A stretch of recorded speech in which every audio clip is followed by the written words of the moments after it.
आज का टॉपिक है वैद्युत द्विध्रुव के कारण विभव। तो हेडिंग रहेगी द्विध्रुव के कारण वैद्युत विभव। अब इसमें सबसे पहले फिगर को समझ लेते हैं कि फिगर में क्या कहा जा रहा है। सबसे पहले दो विजातीय आवेश प्लस क्यू तथा माइनस क्यू आवेश लिए गए हैं जिनकी पृथक्करण दूरी कितनी है 2a। तो किसे परिभाषित करता है ये वैद्युत द्विध्रुव को, यानी कि यहाँ से यहाँ तक एक वैद्युत द्विध्रुव लिया गया है और वैद्युत द्विध्रुव के केंद्र O से R दूरी पर एक कण P रखा गया है जिस पर वैद्युत विभव ज्ञात करना है।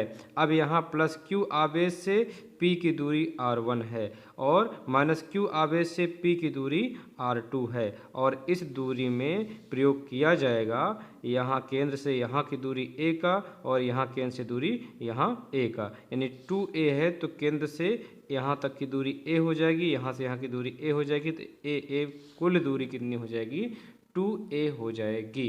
आइए शुरू करते हैं इसको। हेडिंग है वैद्युत द्विध्रुव के कारण विभव और ये फिगर के बारे में बता दिया गया है। अब इसमें क्या लिखना है, माना दो विजातीय आवेश प्लस क्यू तथा माइनस क्यू परिमाण में समान हैं। ये देखिए प्लस क्यू तथा माइनस क्यू परिमाण में समान हैं जिनके बीच की अल्प दूरी या पृथक्करण दूरी 2a है। वैद्युत द्विध्रुव P पूरा क्या कहलाएगा, वैद्युत द्विध्रुव। वैद्युत द्विध्रुव P के केंद्र O से R दूरी पर बिंदु P पर वैद्युत विभव ज्ञात करना है। तो ये हो गई वैद्युत विभव ज्ञात करने के लिए तरीका। अब देखें वैद्युत विभव होता क्या है। हमने इसके पहले हेडिंग में पढ़ा कि वैद्युत विभव V इज इक्वल टू होता है 1/4 पाई एप्सिलॉन नॉट Q अपान R और मात्रक होता है वोल्ट। तो आपको पता है कि वैद्युत विभव V इज इक्वल टू होता है 1/4 पाई एप्सिलॉन नॉट Q अपान R।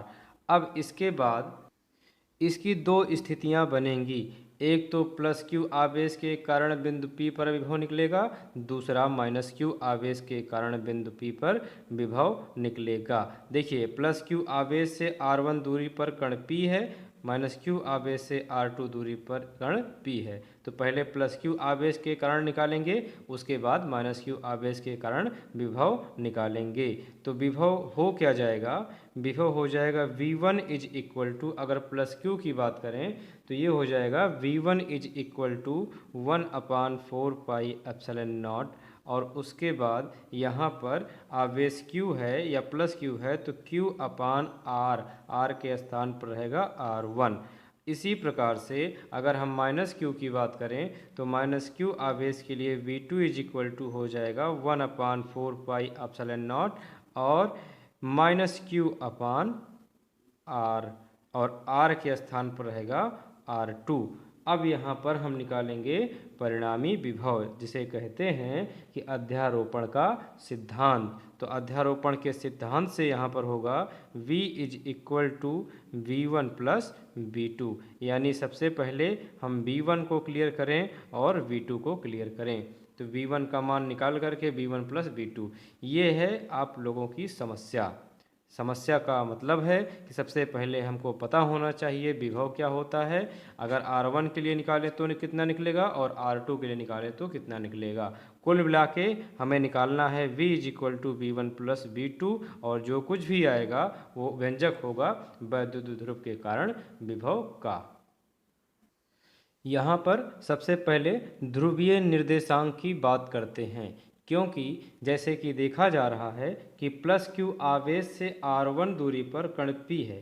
तो क्या प्लस Q आवेश से R1 दूरी पर कण P है तो इसके लिए विभव अगर स्थापित करना हो तो इस द्विध्रुव का कोई कार्य नहीं है, यानी केंद्र से यहाँ की दूरी कितनी ली गई है, यहाँ से यहाँ की दूरी है कितनी a, यहाँ से यहाँ की दूरी कितनी है a है। अब कहा जाए अगर ध्रुवीय निर्देशांक में तो a को पढ़ा जाएगा a cos थीटा और यहाँ के भी a को पढ़ा जाएगा a cos थीटा। जानकारी के लिए बता दें, अगर प्लस Q है तो माइनस a cos थीटा रहेगा, अगर माइनस Q है तो प्लस a cos थीटा रहेगा दूरी के सापेक्ष। हमारे कहने का मतलब है कि अगर दूरी R1 को दिखाना है R के सापेक्ष, ये R के सापेक्ष, तो यहाँ पर लिखेंगे प्लस Q आवेश की दूरी। अगर प्लस Q आवेश की दूरी देखी जाए तो है R1 और R1 इज इक्वल टू होगा आर के सापेक्ष ये किस में लिया जाएगा, हमने कहा आर के साथ ये प्रयोग किया जाएगा, प्लस क्यू आवेश है तो माइनस ए कॉस थीटा।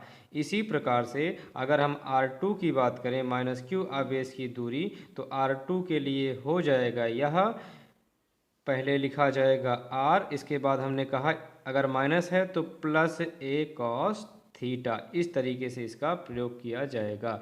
ये हो गई हमारी संपूर्ण जानकारी। अब शुरू करते हैं इसके आगे हल करने के तरीके पर। तो सबसे पहले हम यहाँ पर निकालते हैं प्लस क्यू आवेश के कारण,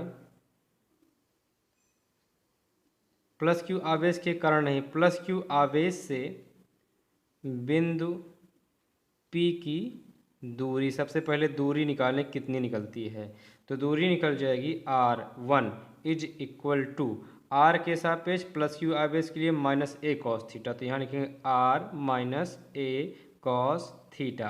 अब ध्यान दीजिए, आर क्या है, दूरी, स्मॉल ए क्या है, अल्पतम दूरी। यानी दूरी को हम आर से दिखाएंगे और दिखाएंगे ए से, जहाँ पर ए आर की तुलना में बहुत छोटा है। यानी जहाँ ज़रूरत पड़ेगी वहाँ पर हम आर को लेंगे और ए को क्या करेंगे, नगण्य मान लेंगे। चलिए पहले इसका वर्ग कीजिए। यहाँ लिखेंगे वर्ग करने पर अगर ध्यान दें तो R2 इज इक्वल टू क्या निकलेगा, हम कहेंगे यहाँ पर। अच्छा इसकी बात बाद में ही कर लेते हैं, इसी प्रकार लिख देंगे, बात खत्म हो जाएगी। वर्ग करने पर यहाँ हो जाएगा R1 का स्क्वायर आर माइनस ए कॉस थीटा का होल स्क्वायर। यहाँ पर लिखेंगे R1 का स्क्वायर इज इक्वल टू, ये पूरा हो जाएगा a और ये पूरा हो जाएगा b। फार्मूला कौन सा लगाएंगे, फार्मूला लगाएंगे a माइनस बी का whole square is equal to A square plus B square minus 2ab। तो चलिए जहाँ पर a रहेगा वहाँ पर r रखेंगे, जहाँ पर b रहेगा वहाँ पर रखेंगे a cos थीटा। है फार्मूला, फार्मूला क्या है, यहाँ पर लिखा है ए स्क्वायर, तो ए के जगह पर रहेगा R square plus B square, तो बी के जगह पर रहेगा ए कॉस थीटा का होल स्क्वायर, जो कि बनाएगा A square cos square theta. इसके बाद माइनस 2ab, तो माइनस 2 ए के स्थान पर आर और बी के स्थान पर ए कॉस थीटा। अब जहाँ पर ए है हमने कहा कि ए पर विचार कीजिए। ए क्या है, यहाँ से ए कॉस थीटा है, यहाँ से अल्पतम दूरी, ए कॉस थीटा है, यहाँ से अल्पतम दूरी। प्लस के लिए माइनस ए कॉस थीटा और माइनस के लिए प्लस ए कॉस थीटा। तो ए की जगह पर हमें हमेशा ए ही लेना है। अगर इसका स्क्वायर आता है, इसका अपान आता है, तो उसे हम छोड़ देंगे। अर्थात यहाँ पर ए स्क्वायर कॉस स्क्वायर थीटा है, सबसे पहले हम यहाँ से कॉस स्क्वायर थीटा को हटाएंगे। तो यहाँ लिखेंगे कॉस स्क्वायर थीटा या A square cos square theta is less 2RA cos theta के। यानी ये कंडीशन हमें यह बतलाती है कि कॉस स्क्वायर थीटा, यानी कि जो ए कॉस थीटा दो बार लिया जा रहा है, एक बार प्लस में एक बार माइनस में, उसमें से ये कॉस स्क्वायर थीटा हमें ये बताता है कि ये ध्रुवीय अक्ष के कारण आया है। यहाँ पर भी ए कॉस थीटा ध्रुवीय निर्देशांक को प्रदर्शित कर रहा है और यहाँ पर भी ए कॉस थीटा ध्रुवीय निर्देशांक को प्रदर्शित कर रहा है। तो हम यहाँ पर एक बार ही ध्रुवीय निर्देशांक को प्रदर्शित करेंगे और लिखेंगे R1 का square is equal to R square plus A square cos square को छोड़ देंगे नगण्य के रूप में, और यहाँ लिखेंगे माइनस 2RA कॉस थीटा। इसके बाद यहाँ पर देखेंगे R1 का स्क्वायर इज इक्वल टू, हमें सब में कॉमन करना है आर स्क्वायर। तो यहाँ पर तो आर स्क्वायर है लेकिन यहाँ पर आर स्क्वायर नहीं है और हम कह रहे हैं कि हमें कॉमन करना है, तो हम आर स्क्वायर से गुणा और आर स्क्वायर से भाग कर देते हैं। इसी प्रकार से यहाँ सिर्फ आर है तो हमें क्या करना पड़ेगा, एक आर से गुणा और करना पड़ेगा, क्योंकि आर गुणे आर तब जाके क्या हो जाएगा आर स्क्वायर। तो यहाँ आर से गुणा करें हैं तो आर से क्या करेंगे, भाग। यह प्रक्रिया इसलिए करी जा रही है क्योंकि हमें हर कंडीशन में आर स्क्वायर कॉमन चाहिए। तो यहाँ पर आर स्क्वायर अगर कॉमन कर लेते हैं तो आर स्क्वायर निकल गया तो कितना बचेगा 1 प्लस आर स्क्वायर ये निकल गया आर स्क्वायर, तो यहाँ पर बचेगा A square upon are square. इसके बाद माइनस आर गुणे आर स्क्वायर ये दोनों निकल गए तो यहाँ पर बचा 2a cos theta upon R, 2a cos theta और अपान में क्या बचा आर बचा। फिर से वही कंडीशन दोहराएंगे, यहाँ आप लिखेंगे कि आर इज ग्रेटर दैन ए, यानी आर का मान बड़ा है, बहुत बड़ा है, किसकी तुलना में ए की तुलना में। जैसे कि फिगर में देखा गया कि यह आर है और यह ए है, ए क्या होती है अल्प दूरी, तो हमें हमेशा ए को छोड़ना पड़ता है। तो यहाँ पर क्या करेंगे, अतः प्रथम कोटि का प्रयोग करेंगे। प्रथम कोटि का प्रयोग करने का मतलब है कि जो यहाँ पर घात 2 आई है इसे द्वितीय कोटि कहते हैं, इसे हम नगण्य मान करके छोड़ देंगे। तो यहाँ पर आएगा r1 square is equal to R square bracket 1, अब ये छूट जाएगा नगण्य हो जाएगा तो यहाँ पर आएगा 2a cos theta upon are. अब इसके बाद क्या करना है, इसके बाद यहाँ देखिए स्क्वायर हटता है तो लगता है अंडर रूट, तो ये स्क्वायर हट गया पूरे में लग गया अंडर रूट। यहाँ पर हो जाएगा आर स्क्वायर और हो जाएगा 1 minus 2a cos theta upon are. इसके बाद क्या करेंगे, इसके बाद यहाँ से वर्गमूल निकाला जाएगा, आर स्क्वायर बाहर निकलेगा आर बचेगा और इसका वर्गमूल नहीं निकलेगा तो ये लिखा जाएगा 1 minus 2a cos theta upon are. इसके बाद क्या करते हैं, r1 is equal to r1 is equal to R. अब अंडर रूट अगर हटा देते हैं, जितने में अंडर रूट लगा रहे अगर वह अंडर रूट हटाया जाता है तो उसकी पावर हो जाती है 1/2। तो यहाँ पर हमने अंडर रूट को हटाया और उसकी पावर कर दी 1/2। इसके बाद 1 minus 2a cos theta upon are. इसके बाद क्या करेंगे, सबका अपान करेंगे। अपान करने का मतलब है कि व्युत्क्रम किया जाए। व्युत्क्रम करने पर देखिए व्युत्क्रम किस लिए करा जा रहा है अभी बताया जाएगा, अभी व्युत्क्रम कर लेते हैं। सबका अपान क्या कर दें 1 अपान r1, r1 है तो 1 अपान r1, r है तो 1 अपान r हो जाएगा। हम पूरे को बटे में ही कर लेते हैं 1 अपान r और 1 minus 2a cos theta upon R. यह टॉपिक मैथमेटिक्स के लिए बहुत ज़्यादा समझ में आने वाला है। बायो के लिए थोड़ा समझना पड़ेगा कि यह मैथमेटिक्स किस तरीके से प्रयोग किया जा रहा है। तो कुछ नहीं, चाहो तो सब है आसान, क्या बायो क्या मैथ, यहाँ पर धीरे धीरे लगाते रहिए आ जाएगा। 1 अपान r1 1 अपान r, यहाँ पर लिखिए 1 upon r1 is equal to 1 upon r। अब थोड़ा ध्यान दीजिए, यहाँ पर पावर है 1 अपान 2। हमने कहा था इसके पहले वाले वीडियो में कि अगर लिखा है 1 अपान एक्स स्क्वायर और हम इसको लिख सकते हैं x की पावर, यानी पावर को ऊपर लेके जाएं। अगर x को ऊपर लेके जाना हो तो पावर प्लस में है तो किस में हो जाएगी माइनस में। तो हम यहाँ पर लिखेंगे 1 upon r bracket 1 minus 2a cos theta upon r और प्लस 1 अपान 2 है तो यहाँ पर कितना कर दें माइनस 1 अपान 2। इसके बाद हम क्या करते हैं, थोड़ा समझाते हैं डिमाइवर थ्योरम को। एक होता है डिमाइवर प्रमेय, इसमें क्या होता है 1 प्लस एक्स की पावर अगर n है तो ये होता है 1 प्लस nx, या द्विपद प्रमेय का प्रयोग कर लेते हैं। यहीं पर डिमाइवर प्रमेय को हटा करके लिख देते हैं द्विपद प्रमेय से।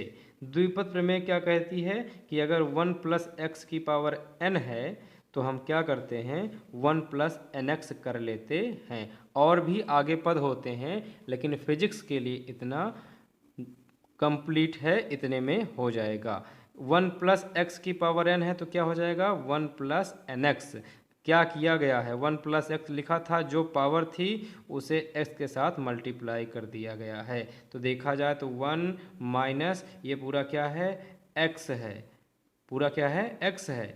अगर हम देखें तो 1 प्लस एक्स, यहाँ पर माइनस भी कर सकते हैं, कोई समस्या नहीं, प्लस माइनस साइन से भी मतलब नहीं है, हमें सिर्फ पावर देखनी है। पावर जो होती है वो इसके एक्स के साथ मल्टीप्लाई हो जा रही है।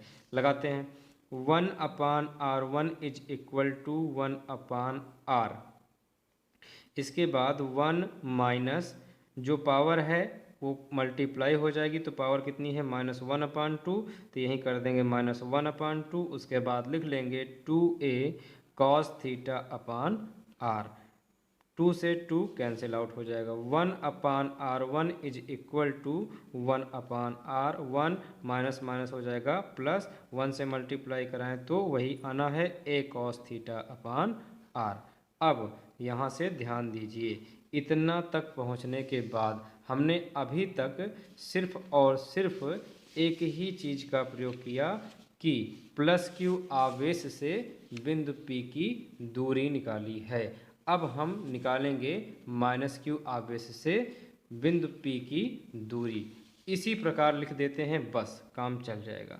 यहाँ पर लिखेंगे इसी प्रकार माइनस क्यू आवेश से बिंदु P की दूरी के लिए हम क्या कह रहे हैं कि हमने शुरू किया था कि r1 की दूरी है r1 minus a cos theta, r minus a cos theta.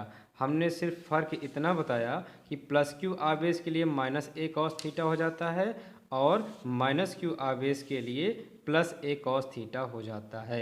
यानी पूरा व्यंजक इसी तरीके से लिखा जाएगा, सिर्फ जहाँ पर माइनस रहेगा वहीं पर प्लस कर दिया जाएगा, या जहाँ पर प्लस रहेगा वहीं पर माइनस कर दिया जाएगा। थोड़ा ध्यान देंगे, यहाँ से लेकर यहाँ तक की दूरी है r2, तो यहाँ पर लिखेंगे 1/r है, तो कर देंगे 1/r2 is equal to 1/r। 1 plus है तो क्या कर दें, minus a cos theta upon r। अब इसको बना लेते हैं समीकरण नंबर 1 और इसको बना लेते हैं समीकरण नंबर 2। तो दोनों बिंदुओं के लिए दूरी के लिए व्यंजक स्थापित हो गया है। अब हम विभव निकालते हैं, तो यहाँ लिखेंगे प्लस क्यू आवेश के कारण विभव, विभव हो जाएगा v1 is equal to 1/4 pi epsilon not, और q आवेश के लिए q अपान r, दूरी पहले की थी r1। इसी तरीके से समीकरण नंबर हो जाएगा 3। अब हम माइनस क्यू आवेश के कारण निकालें, तो माइनस क्यू आवेश के कारण विभव अगर हम निकालें तो निकलेगा v2 is equal to 1/4 pi epsilon not, और निकलेगा माइनस क्यू आवेश के लिए माइनस क्यू अपान दूरी है r2, इक्वेशन नंबर 4। अब लिखेंगे अध्यारोपण के सिद्धांत से। अध्यारोपण का सिद्धांत क्या करेगा, विभव का योग करेगा, तो यहाँ लिखेंगे अध्यारोपण के सिद्धांत से। यहाँ पर लिखेंगे परिणामी विभव यानी कुल विभव निकालेंगे, तो लिखेंगे परिणामी विभव v is equal to v1 plus v2। तो यहाँ लिखेंगे v is equal to v1 का वैल्यू कितना है 1/4 pi epsilon naught q upon r1, plus v2 का वैल्यू कितना है 1/4 pi epsilon naught minus q upon r2।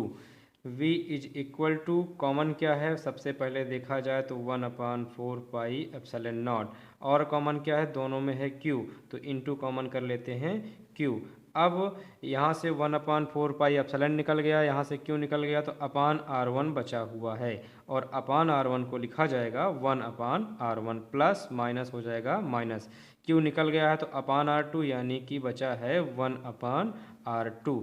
अब थोड़ा ध्यान दें, 1/r1 1/r2 यहाँ पर पहले से निकाल कर रखा गया है, तो हम कहेंगे कि समीकरण 1 व 2 से v is equal to q का 1 में multiply q upon 4 pi epsilon naught 1/r1।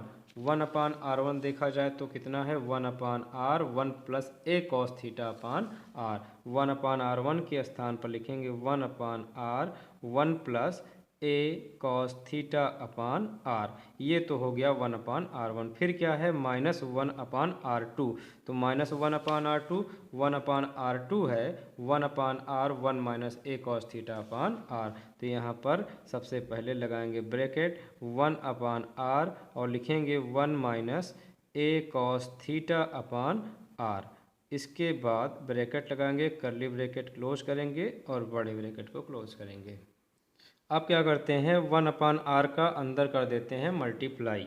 तो v is equal to q upon 4 pi epsilon naught in bracket 1/r का 1 में मल्टीप्लाई 1/r ही होगा, प्लस 1/r का करें तो a cos theta upon r का r में मल्टीप्लाई r स्क्वायर। इसके बाद माइनस 1/r का करेंगे तो 1/r ही आएगा, माइनस माइनस प्लस हो जाएगा। 1/r का करें तो a cos theta upon r into r, r का स्क्वायर। देखा जाए तो ये प्लस में है और ये माइनस में है, कैंसिल आउट हो जाएगा। इसके बाद आएगा v is equal to q upon 4 pi epsilon not और यहाँ पर है a cos theta upon are square. यहाँ पर भी क्या है a cos theta upon are square. ये हो जाएगा 2a cos theta upon are square. अब हम b इज इक्वल टू यहाँ पर क्या करेंगे q का 2a में मल्टीप्लाई कराएं तो इसको व्यवस्थित रूप में अगर लिखें तो ये हो जाएगा 2qa। देखिए q का 2a में तो 2qa और cos theta upon 4 pi epsilon naught into r square. अब हम जानते हैं कि वैद्युत द्विध्रुव P इज इक्वल टू क्या होता है P is equal to 2qa। तो जहाँ पर लिखा हुआ है 2qa वहाँ पर हम लिख सकते हैं P और बाद में बचेगा cos theta upon 4 pi epsilon naught r square. अब इसके बाद v इज इक्वल टू हम व्यवस्थित करें 1/4 पाई एप्सिलॉन नॉट को अलग लिखें और इंटू P cos थीटा और अपान में आएगा आर स्क्वायर, इसको अलग लिखें। ये हो गया इसका व्यवस्थित क्रम। अब यहाँ पर इसको हम लिखेंगे सदिश के रूप में और सदिश रूप में लिखने के लिए यहाँ पर लिखेंगे कि vector P is equal to होगा P cos थीटा। तो यहाँ पर लिख सकते हैं कि v is equal to 1/4 pi epsilon naught P के स्थान पर vector P upon are square और r का सदिश हो जाएगा r का कैप। तो हम यहाँ पर r कैप भी प्रयोग कर सकते हैं। यही है व्यंजक। अगर ये देखा जाए तो यह सदिश रूप में है। अगर हम सदिश रूप में ना लिखना चाहें तो v is equal to 1/4 pi epsilon not और यहीं पर लिखेंगे p upon are square. Vector हट गया तो सदिश भी हट जाएगा। तो यहाँ पर आ गया v is equal to 1/4 pi epsilon naught p upon are square. ये कौन सी स्थिति के लिए होता है? ये होता है अक्षीय स्थिति के लिए। अच्छा, इसे क्यों कहा जा रहा है कि यह अक्षीय स्थिति के लिए है? क्योंकि cos थीटा का जो वैल्यू रखा जाएगा वो या तो थीटा इज इक्वल टू रखा जाएगा 0 या तो थीटा इज इक्वल टू रखा जाएगा पाई। अगर देखें तो cos थीटा बराबर अगर थीटा 0 रखें तो क्या हो जाएगा cos 0 और cos 0 का मान कितना होता है 1 होता है। तो यानी ये cos थीटा जो है अगर थीटा बराबर 0 रख दे तो यह अक्षीय स्थिति की हो जाएगा और cos 0 का मान हो जाएगा 1। तो यहाँ पर अगर 1 हो जाए तो p अपान आर स्क्वायर ही बचेगा। तो इसलिए यह कौन सी स्थिति के लिए है? अक्षीय स्थिति के लिए है। और निरक्षीय स्थिति के लिए क्या होता है? निरक्षीय स्थिति के लिए वैद्युत विभव शून्य होता है हमेशा।